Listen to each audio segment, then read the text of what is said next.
نحمده ونستعينه ونستغفره ونؤمن به ونتوكل عليه ونعوذ بالله من شرور أنفسنا ومن سيئات أعمالنا من يهده الله فلا مضل له ومن يضلله فلا هادي له أشهد أن لا إله إلا الله وحده لا شريك له ونشهد أن سيدنا وسندنا وحبيبنا ومولانا محمدا عبده ورسوله الذي أرسله الله تعالى بالحق بشيرا ونذيرا وداعيا إلى الله بإذنه وسراجا منيرا أما بعد فأعوذ بالله من الشيطان الرجيم بسم الله الرحمن الرحيم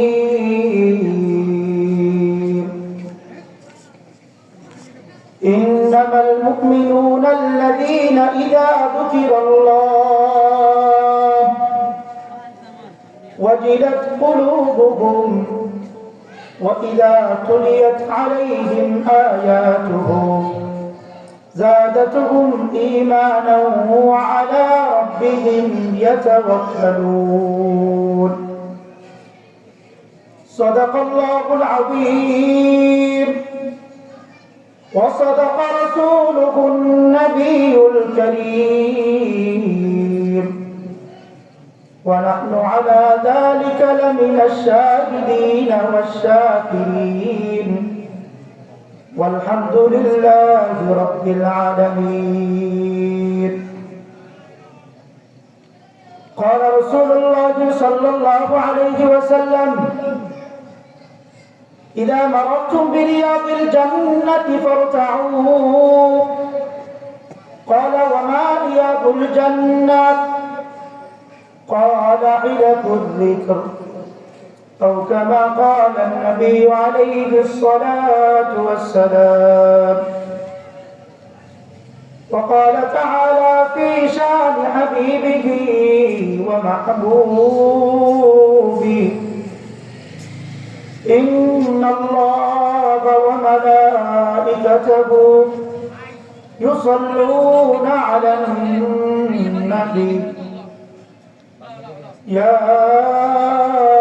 أيها الذين آمنوا صلوا عليه وسلموا تسليما شهد الشرك اللهم صل على محمد وعلى آل محمد كما صليت على إبراهيم وعلى آل إبراهيم إنك حميد مجيد اللهم بارك على محمد وعلى آل محمد كما باركت على إبراهيم وعلى آل إبراهيم إنك حميد مجيد मुअज़्ज़ज़ मुहतरम हज़रत उलमाए किराम उपस्थित हज़रत मुरब्बियान आज़म যুবক ভাইরা পর্দার অন্তরালে সম্মানিত মা ও বোনেরা সর্বপ্রথম সে মহান রব্বুল আলামিনের শুকরিয়া আদায় করছি যিনি আমাদেরকে একটি সুন্দর পরিবেশে একটি দ্বীনী পরিবেশে একটি নুরানি ও রূহানি পরিবেশে সমস্ত ঝামেলা থেকে মুক্ত হয়ে, সমস্ত ঝামেলা থেকে ফারিগ হয়ে কোরআন ও হাদিসের কথা শোনার জন্য আল্লাহ তাআলা আমাদের সকলকে একত্রিত হওয়ার তৌফিক দান করেছেন। সেজন্য আমরা সকলেই অন্তরে অন্তঃস্থল থেকে একবার কালিমাতে শুকরিয়া আদায় করি, সকলে বলি আলহামদুলিল্লাহ। মহান রব্বুল আলামিন পৃথিবীর মানুষের বিভিন্ন কাজের জন্য আল্লাহ তাআলা বিভিন্ন ফেরেশতাদেরকে নিযুক্ত করেছেন। একদল ফেরেশতাদের কাজ হলো দুনিয়ার মধ্যে যেখানে আল্লাহ তাআলার বরত্ব ও মহত্বের কথা আলোচনা করা হয়, যেখানে কোরআন ও সুন্নাহর কথা আলোচনা করা হয়, ওই ফেরেশতাদের কাজ হলো, দায়িত্ব হলো সেখানে উপস্থিত হওয়া, সেখানকার মানুষের আমলগুলো আল্লাহ তাআলার নিকট উপস্থিত করা। এই কাজে নিয়োজিত ফেরেশতারা যখন রব্বুল আলামিনের কাছে উপস্থিত হয়, রব্বুল আলামিন জানেন, তারপর জিজ্ঞাসা করেন, হে আমার ফেরেশতারা, তোমরা কোন অবস্থায় আমার বান্দাদেরকে পেয়েছো?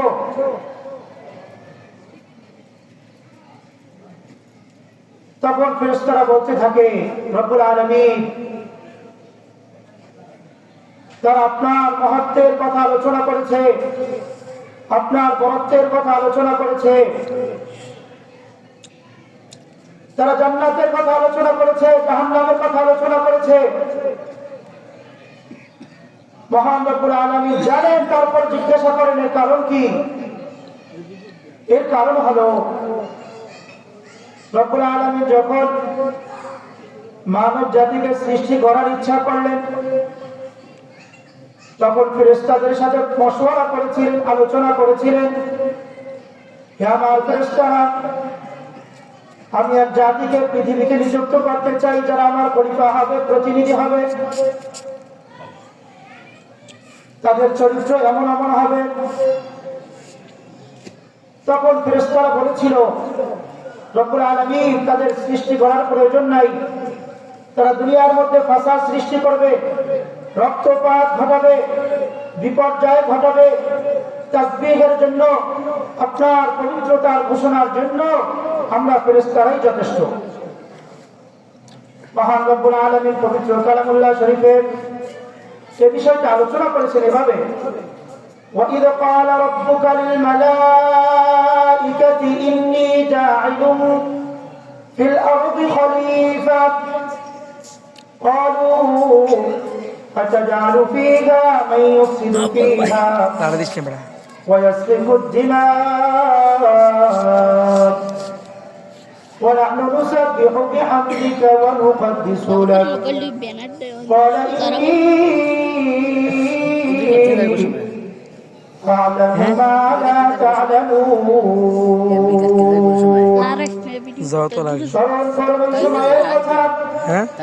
যখন আপনার রব ফেরেশতাদেরকে বলেছিল, হে আমার ফেরেশতারা, আমি পৃথিবীতে আমার প্রতিনিধি খলিফা নিযুক্ত করতে চাই, তখন ফেরেশতারা জবাব দিয়েছিল, রব্বুল আলামিন যাদেরকে আপনি পৃথিবীতে আপনার খলিফা নিযুক্ত করতে চান, তারা তো পৃথিবীতে আতাজালু ফীহা মান ইউফসিদু ফীহা ওয়া ইয়াসফিকু দিমা, রক্তপাত ঘটাইবে, ফিতনা ফাসাদ সৃষ্টি করবে। রব্বুল আলামিন যদি তাসবিহের প্রয়োজন হয়, তাসবিহ তো আপনার তাসবিহ পড়ার জন্য যথেষ্ট। ওয়া নাহনু নুসাব্বিহু বিহামদিকা ওয়া নুকদ্দিসু লাক। রব্বুল আলামিন আমরা তো আপনার তাসবিহ পড়ি, আপনার পবিত্রতার ঘোষণা করি। রব্বুল আলামিন ফেরেশতাদেরকে জানিয়ে দিলেন, হে আমার ফেরেশতারা শোনো, ইন্নী আ'লামু মা লা তা'লামুন, আমি আল্লাহ যা জানি তোমরা তা জানো না।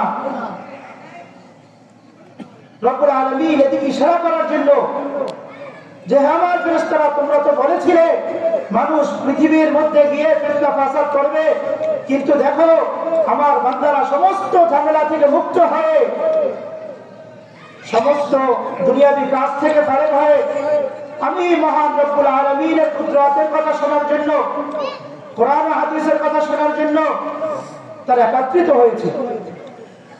আমার ফেরেশতারা তোমরা সাক্ষী থাকো, ওই মাহফিলের মধ্যে, ওই প্যান্ডেলের মধ্যে যত বান্দা আছে আমি আল্লাহ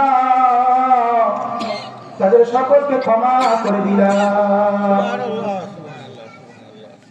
যখন আলোচনা শেষ হয়ে যায় তখন ফেরেশতাদের পক্ষ থেকে ঘোষণা আসে, কুমু কানা মাগফুরাল লাকুম, হে আল্লাহর বান্দাগণ তোমরা এমন অবস্থায় উঠো যে আল্লাহ তাআলা তোমাদের গুনাহগুলোকে ক্ষমা করে দিয়েছে।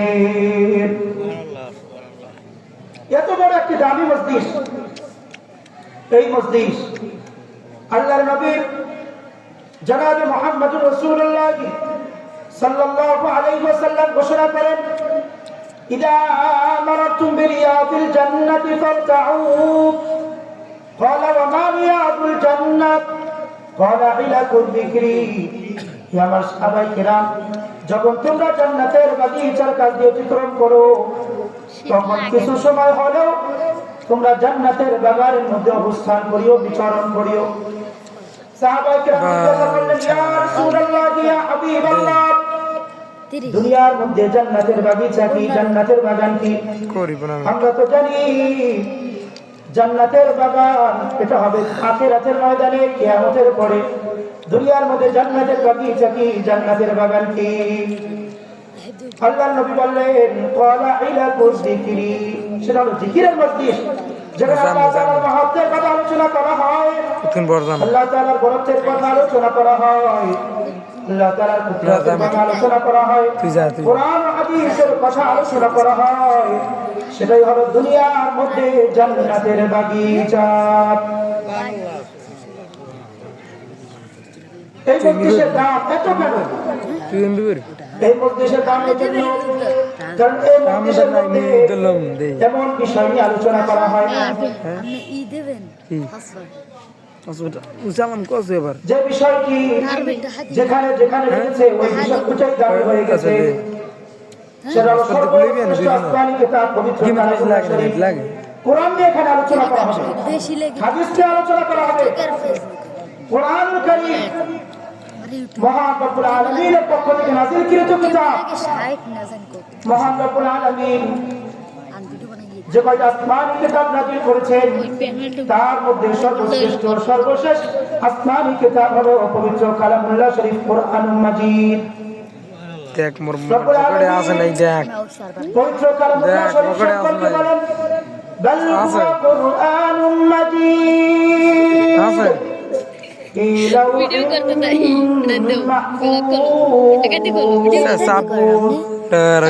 কালামুল্লাহ শরীফ যা লাউহে মাহফুজের মধ্যে ছিল, এই কোরআনুল কারীম তোতমা দিক ফিরে, তোতমা দিক দেওয়ার বেটু মহান রব্বুল আলামিন যে রাত্রে আল্লাহ তাআলা ওই রাত্রকে দামি বানিয়েছেন। রব্বুল আলামিন সব বন্ধ করে আবার যে ফেরেশতার মাধ্যমে এই কোরআনকে নাযিল করেছেন, রব্বুল আলামিন এই ফেরেশতাকে দামি বানিয়েছেন। এই কোরআন যেদিন নাযিল হয়েছে খুলছে বেটা, আল্লাহ দামি বানিয়েছেন। কোরআনুল কারীম যে মাসে নাযিল হয়েছে, রব্বুল আলামিন সে মাসকেও দামি বানিয়েছেন। হযরত জিবরাইল আলাইহিস সালাতু ওয়াস সালাম কোরআন নিয়ে দুনিয়াতে আসতেন। ফেরেশতাদের মধ্যে সবচেয়ে শ্রেষ্ঠ ব্যক্তি হলেন শ্রেষ্ঠ ফেরেশতা হলেন হযরত জিবরাইল আলাইহিস সালাতু ওয়াস সালাম। এক দে টু রব্বুল আলামিন কোরআন নাযিল করেছেন। দে একটু ভিডিও করে মুর্দার দে জুবাইর দে, জুবাইর দে কাইন ভালো, জুবাইর দে, জুবাইর দে দইন ভালো, রব্বুল আলামিন লাইলাতুল কদর সম্পর্কে বলেছেন, লারাস দে বল তোরাইন জুবাইর তোরাইন ভালো হইবে। ওই পেশ বাবা দাও, ওই পেশ লাইলাতুল কদর ওয়া মা আদরাকা মা লাইলাতুল কদর, লাইলাতুল কদর খায়রুম। দে মুরাইন দে চেহারাটা ভালো উঠবে দে। অদর দে। আমি আল্লাহ কোরআনকে নাযিল করেছি কদরের রজনীতে। নবী হে আপনি কি জানেন কদরের রজনী কি? লাইলাতুল কদর খায়রুম মিন আলফি শাহরিন। 1000 মাসের চাইতেও বেশি শ্রেষ্ঠ। হয় মানে 1000 মাস ইবাদত করলে যে সওয়াব হয়, ভিডিও করতে এই একটি রাত্র লাইলাতুল কদরে ইবাদত করলে তার চেয়ে বেশি সওয়াব আল্লাহ তাআলা দান করেন। হ্যাঁ কোরআন হ্যাঁ হ্যাঁ দেশে জুরি ভিডিও কর কদরে নাযিল হওয়ার কারণে আল্লাহ তাআলা ভিডিওতে ক্লিক করে এই কি হইতে আছে দামকে বাড়িয়ে ভিডিও দিয়েছে, হইতে মর্যাদাকে বাড়িয়ে দিয়েছে। পবিত্র কালামুল্লাহ শরীফ যে দিনটা নাযিল হয়েছে সেই দিনটা হলো সপ্তাহের মধ্যে সবচেয়ে শ্রেষ্ঠ দিন জুমার দিন, শুক্রবার। রব্বুল আলামিন কোরআনুল কারীম যে ব্যক্তির উপর নাযিল করেছেন তিনি হলেন সর্বশ্রেষ্ঠ মানব জনাবে মুহাম্মদুর রাসূলুল্লাহ সাল্লাল্লাহু আলাইহি ওয়াসাল্লাম, সর্বশেষ নবী, সর্বশ্রেষ্ঠ রাসূল। তার উপর আল্লাহ তাআলা কোরআনুল কারীম নাযিল করেছেন। সুবহানাল্লাহ। রব্বুল আলামিন এই উম্মতকে কোরআন দিয়েছেন, বলতে এই উম্মত হলো সমস্ত উম্মতের মধ্যে শ্রেষ্ঠ উম্মত। সমস্ত উম্মত আগেকার যুগের যত উম্মত গত হয়েছে সমস্ত উম্মত পরবর্তীতে জান্নাতে যাবে, সর্বপ্রথম জান্নাতে যাবে উম্মতে মুহাম্মাদী। তারা আসছে পরে কিন্তু জান্নাতে যাবে সবার আগে। বলতে আমাদের দাম কি জন্য? এই কোরআনের কারণে। এই কোরআন যার সাথে লেগেছে, এই কোরআন যে ধারণ করেছে সে দুনিয়ার মধ্যেও দামি হয়েছে, আখিরাতেও সে দামি হবে।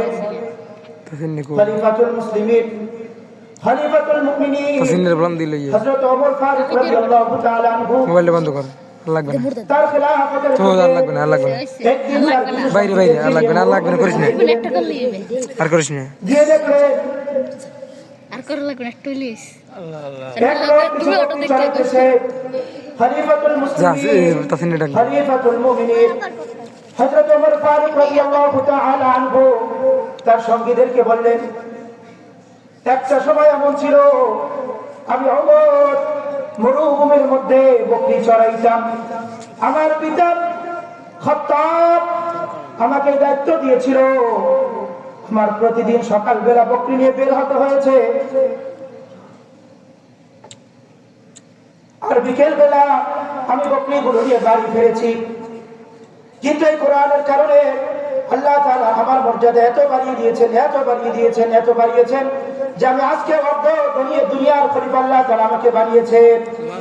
অর্ধ দুনিয়ার খলিফা ছিলেন হযরত ওমর ফারুক রাদিয়াল্লাহু তাআলা আনহু। তার ইসলাম গ্রহণের করুণ ইতিহাস বিদ্বান লেখেন দারুন নাদওয়া, কাফেরদের পরামর্শ সভা। পরামর্শ হলো মুহাম্মদ নামের একজন, আব্দুল্লাহর ছেলে মুহাম্মদ, আব্দুল মুত্তালিবের নাতি মুহাম্মদ, আমাদের পূর্বপুরুষদের ধর্ম, সেই ধর্মের বিরুদ্ধে কথা বলে, আমাদের মাবুদদের বিরুদ্ধে কথা বলে, আমাদের মাঝে ডিভাইডেড করে দেয়, ভাই ভাইয়ের মধ্যে ডিভাইডেড করে, ভাই বোনদের মাঝে ডিভাইডেড করে, সন্তান থেকে বাপকে আলাদা করে দেয়, বাপকে সন্তান থেকে আলাদা করে দেয়।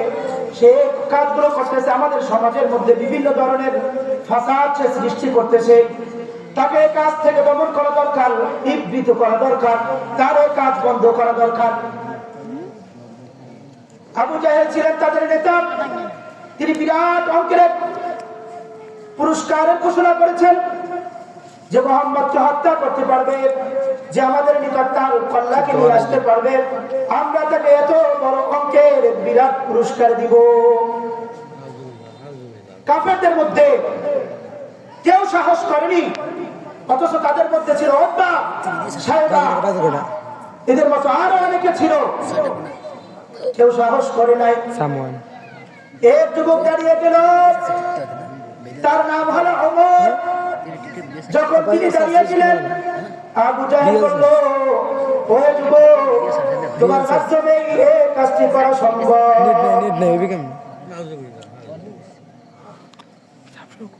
খলিফাতুল মুসলিমিন, খলিফাতুল মুমিনিন হযরত ওমর ফারুক রাদিয়াল্লাহু তাআলা আনহু থাকতে দেয় রাগে ক্ষোভে তার চোখ বের হইতেছিল।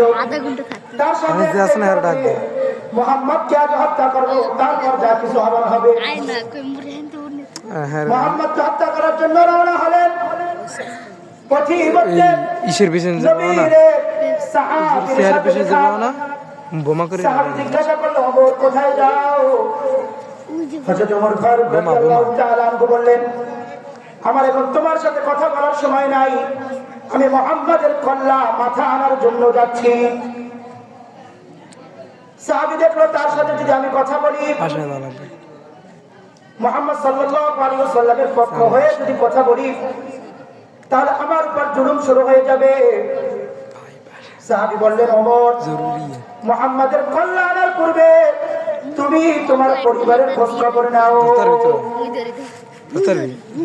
তখন তিনি বললেন আমার পরিবারের খোঁজ খবর নেবো মানে কি? বললেন যে তোমার বোন এবং তোমার ভগ্নিপতি তারা তো মুহাম্মদ সাল্লাল্লাহু আলাইহি ওয়াসাল্লামের কাছে গিয়ে ইসলাম গ্রহণ করেছে। মধুর বাণী কালিমা তাইয়্যিবা লা ইলাহা মুহাম্মাদুর রাসূলুল্লাহ সাল্লাল্লাহু আলাইহি ওয়াসাল্লাম এই কথার স্বীকারোক্তির মাধ্যমে তারা তো ইসলামে দীক্ষিত হয়েছে। হযরত ওমর ফারুক রাদিয়াল্লাহু তাআলা এই কথা শোনার সাথে সাথে আরো রাত করলেন, আরো মুহাম্মদ সাল্লাল্লাহু আলাইহি ওয়াসাল্লামের বাড়ির দিকে না গিয়ে সোজাসুজি তার বোনের বাড়ির দিকে গেলেন। যখন তার বোনের বাড়ির কাছে গেলেন, তার ভগ্নিপতি তখন পবিত্র কালামুল্লাহ শরীফ আরেক সাহাবীর কাছে শিখতেছিলেন সূরাত তাহা। মহান রব্বুল আলামিন বলেন তাহা মা আনজালনা আলাইকাল কুরআনা লিতাশকা ইল্লা তাযকিরাতান লিমান ইয়াখশা তানজিলাম মিম্মান খালাকাল আরদা ওয়াস সামাওয়াতিল উলা। সুমধুর কণ্ঠে তারা পবিত্র কালামুল্লাহ শরীফের সূরাত তাহা তিলাওয়াত করতেছিলেন। হযরত ওমর ফারুক রাদিয়াল্লাহু তাআলা আনহু গিয়ে দরজা নক করলেন, আওয়াজ দিলেন দরজা খোলো। তার বোন যখন শুনতে পেলেন ওমর চলে আসছে, তারা তো ভয় বিহ্বল, কি যেন হয়ে যায় জানি না, দরজা খুলতেছে না। ওমর বারবার বলার পরে তার বোন দরজা খুললেন। দরজা খোলার সাথে সাথে খলিফাতুল মুসলিমিন হযরত ওমর ফারুক রাদিয়াল্লাহু তাআলা আনহু জিজ্ঞাসা করলেন তোমরা এতক্ষণ কি করতেছিলে, কি তেলাওয়াত করতেছিলে, আমাকে শোনাও। তারা শুনতে চাইনি। এক পর্যায়ে তিনি বললেন তোমরা তো বেদিন হয়ে গেছো, আমাদের পিতৃপুরুষদের ধর্মকে তোমরা বর্জন করেছো, আর তোমরা তো বেদিন হয়ে গেছো, বেঈমান হয়ে গেছো। এই কথা বলে তরবারি উল্টা পিঠের দিক দিয়ে তার বোন এবং ভগ্নিপতির উপর এই পরিমাণ আঘাত করলেন যে তাদের শরীর থেকে রক্ত ঝরতেছিল, এমনকি তারা মাটির সাথে শুয়ে পড়েছেন, লুটে পড়েছেন। তার বোনের নাম ছিল ফাতেমা। তার ভাইকে ডাক দিয়ে বলল ওমর তুমি যতই আঘাত করো, যতই নির্যাতন করো, জুলুম করো, তোমার নির্যাতন, তোমার জুলুম আমাদেরকে ইসলাম থেকে, ঈমান থেকে বিন্দু পরিমাণ টলাতে পারবে না। সুবহানাল্লাহ, সুবহানাল্লাহ। কারণ কি? হযরত ওমর ফারুক রাদিয়াল্লাহু তাআলা আনহু তিনি যেভাবে সাহসী ছিলেন, তিনি যেভাবে বীর পুরুষ ছিলেন, তিনি যে মায়ের দুগ্ধ পান করেছেন, তার বোন তো একই মায়ের দুগ্ধ পান করেছে। ওমরের মধ্যে ইসলাম ছিল না, কিন্তু তার বোন ফাতেমার মধ্যে ইসলাম ছিল। ওমর তাদের উপর জুলুম করলো। এক পর্যায়ে যখন দেখলো তার বোনের শরীর থেকে রক্ত ঝরতেছে, ভগ্নিপতির শরীর থেকে রক্ত ঝরতেছে, তার মধ্যে মায়া আসলো। খলিফাতুল মুসলিমিন হযরত ওমর ফারুক রাদিয়াল্লাহু তাআলা আনহু বললেন বোন শোনো, এতক্ষণ তোমরা কি তেলাওয়াত করতেছিলে আমাকে একটু শোনাও। আল্লাহ তাআলা তার দিলকে নরম করে দিয়েছেন। তখন তার বোন যে উস্তাদের কাছে কোরআন শিখতেছিল, এক সাহাবী, তিনি ওখানে পালানো অবস্থায় ছিলেন, তিনি ওখান থেকে বের হয়ে সূরাত তাহা তিলাওয়াত করলেন। তাহা মা আনজালনা আলাইকাল তোর দ্বারা আরেকটি কুরআনা দেয় নাই কি লাগে জানো তোর লারা আয়াত তিলাওয়াত করতে করতে তোর দ্বারা আরেকটি মোবাইল দেয় নাই কি লাগে জানো তোর লারা খাই মোবাইল ভিডিও বেহাতার আছে সবাই এটাও ইতে সার বটে এটা ভালো করে করা লাগবে ইল্লা আনা ফা'বুদনি ওয়াকিমিস সালাতা লিযিকরি মহান রব্বুল আলামিন বলেন ইন্নানি আনাল্লাহ নিশ্চয় আমি আল্লাহ লা ইলাহা ইল্লা আনা আমি ব্যতীত কোনই মাবুদ নাই ফা'বুদনি অতএব হে মানব সম্প্রদায় তোমরা শুধুমাত্র কেবলমাত্র আমি আল্লাহর আনুগত্য করো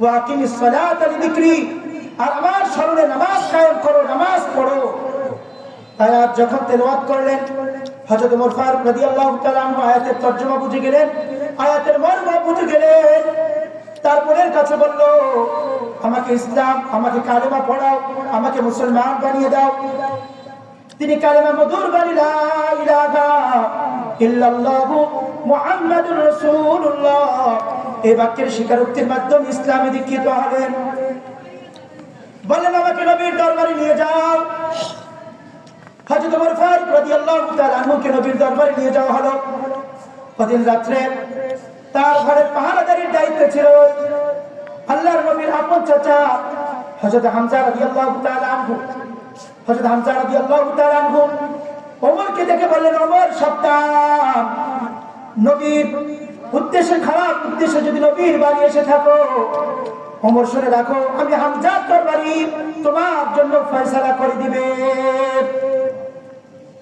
একথা শোনার সাথে সাথে আল্লাহর নবী তার বাসা থেকে বের হলেন বের হয়ে হামজাকে বলেন হামজা ওমরকে আসতে দাও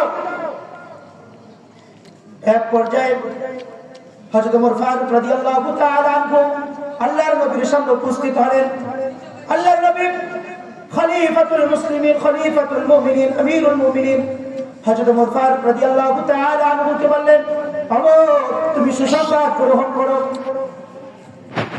আল্লাহর নবী ওদিন তার আগের দিন রাতে দুইজন ব্যক্তির জন্য দোয়া করেছিলেন বলেছিলেন আল্লাহুম্মা আইয়িদিল ইসলাম বিইবনে হিশাম আও ইবনুল খাত্তাব রব্বুল আলামিন আপনি ইসলামকে সাহায্য করেন সহযোগিতা করেন শক্তিশালী করেন ইবনে হিশামের মাধ্যমে অথবা ইবনুল খাত্তাবের মাধ্যমে মহান রব্বুল আলামিন আল্লাহর নবী যে দোয়া করেছিলেন সেই দোয়া ওমরের ব্যাপারে কবুল করছেন আল্লাহর নবীর কাছে হযরত ওমর ফারুক রাদিয়াল্লাহু তাআলা আনহু জিজ্ঞাসা করলেন ইয়া রাসূলুল্লাহ ইয়া হাবিবাল্লাহ আমি ইসলাম গ্রহণ করলাম এখন আমার কাজ কি এখন আমাকে কি করতে হবে আল্লাহর নবী বললেন ওমর আমার যেই কাজ তোমার একই সেই কাজ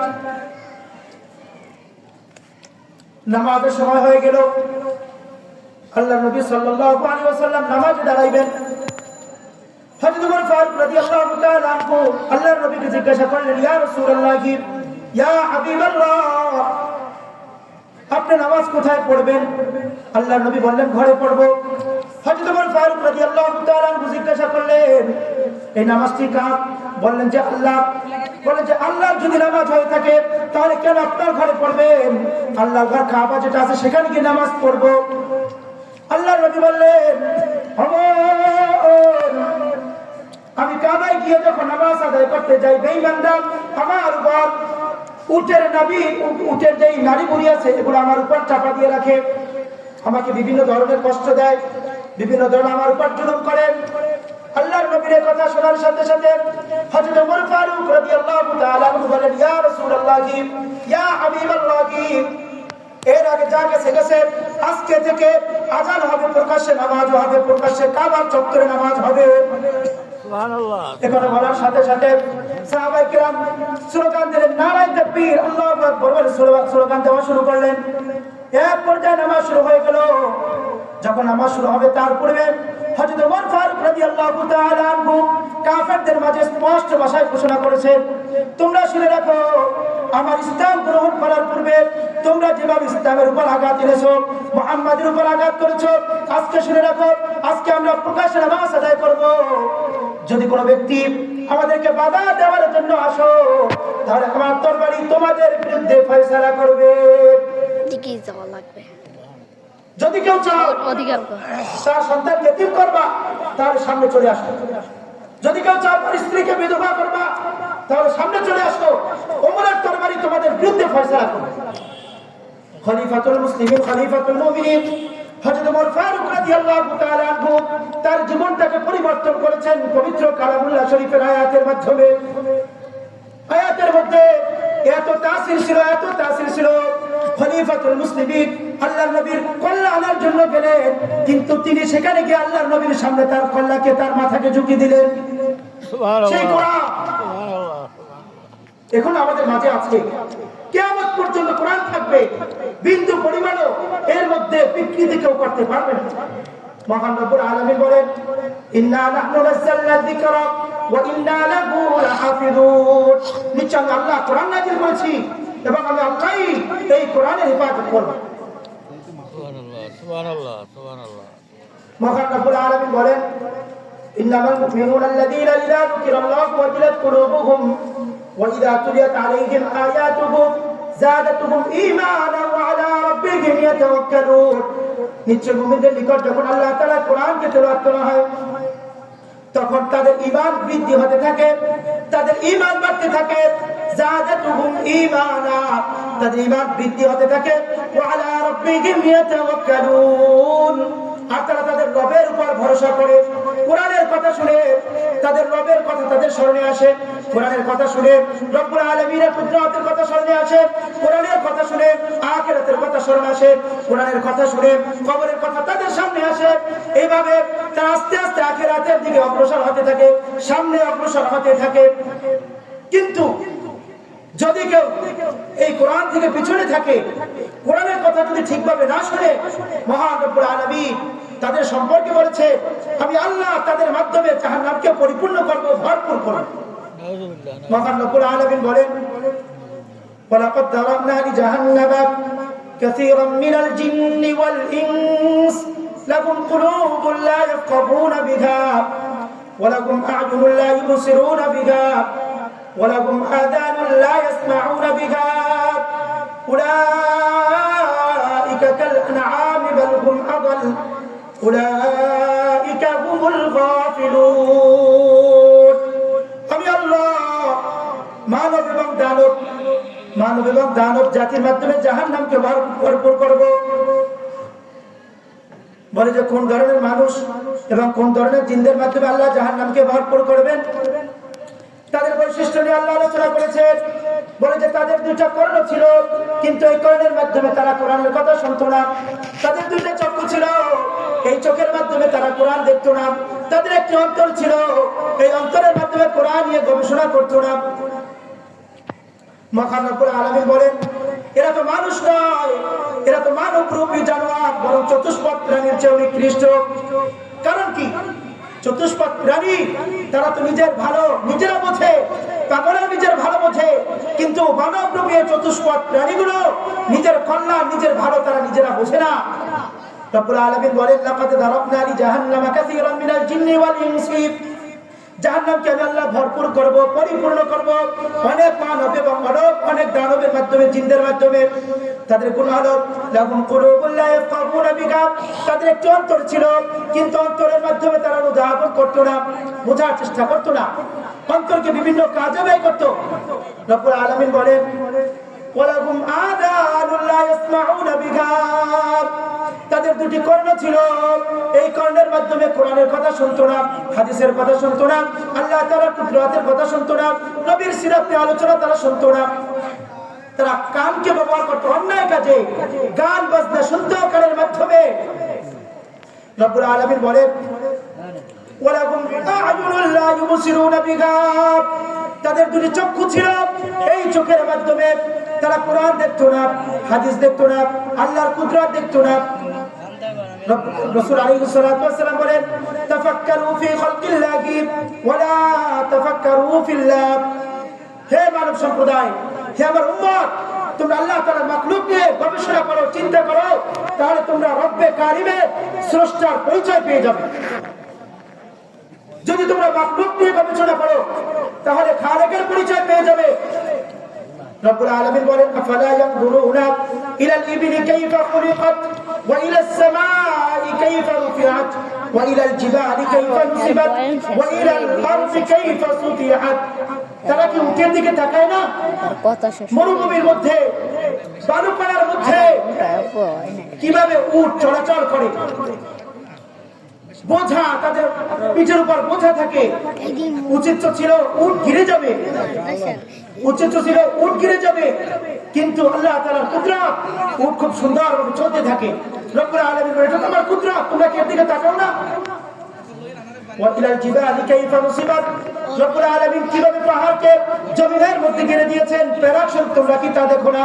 ওয়া ইলাল আরদি কাইফা সুতিহাত, রব্বুল আলামিন কিভাবে জমিনকে বিছিয়েছেন, তোমরা কি তা দেখো না? রব্বুল আলামিনের কুদরতের দিকে তাকাও, তাহলে তোমরা খালেকের পরিচয় পেয়ে যাবে। রব্বুল আলামিন কিভাবে আসমানকে খুঁটিবিহীন ধরে রাখছেন। রব্বুল আলামিন বলেন ওয়ালাহুম আ'য়ুনুন লা ইউবসিরুনা বিহা, এই জাতীয় লোক যারা চতুষ্পদ প্রাণীর চেয়ে নিকৃষ্ট, তাদের দুটো চক্ষু ছিল, কিন্তু চোখের মাধ্যমে তারা আল্লাহ তাআলার কুদরত নিয়ে দেখতো না, আল্লাহ তাআলার কুদরত দেখতো না, আল্লাহ তাআলার কুদরত নিয়ে গবেষণা করতো না। এরা হলো মানুষ নয়, এরা মানবরূপী জানোয়ার। এদের মাধ্যমে আল্লাহ তাআলা জাহান্নামকে ভরপুর করবে এবং এই জাতীয় লোকদেরকে কাল কিয়ামতের ময়দানে অন্ধ অবস্থায় উঠাবে। যখন রব্বুল আলামিনের সামনে বলবে রব্বুল আলামিন আমরা তো দুনিয়ার মধ্যে চক্ষুষ্মান ছিলাম, আমাদের চক্ষু ভালো ছিল, তাহলে আজকে কেন আমরা অন্ধ? রব্বুল আলামিন বলবেন ক্বালা রাব্বি লিমা হাশারতানি আ'মা ওয়া ক্বাদ কুনতু বাসীরা ক্বালা কাযালিকা আতাতকা আয়াতুনা ফানাসিতাহা ওয়া কাযালিকা আল-ইয়াওমা তুনসা। যেভাবে তোমরা দুনিয়াতে আমার কুদরতকে ভুলে গিয়েছো, আমার আয়াতকে ভুলে গিয়েছিলে, আজকে তোমাদেরকে সেভাবে ভুলে যাওয়া হবে। এজন্য সম্মানিত হাজিরিন, কোরআনের মজলিস, আমরা এই মজলিসকে অবহেলা করবো না। অতি সত্তর এখন যারা এদিক সেদিক আছি, আমরা মাহফিলের প্যান্ডেলে চলে আসি। হযরত উলামায়ে কেরাম খুবই গুরুত্বপূর্ণ আলোচনা করবে। যতটুকু কথা বলা হলো আল্লাহ তাআলা বোঝার আমল করার তৌফিক দান করুন।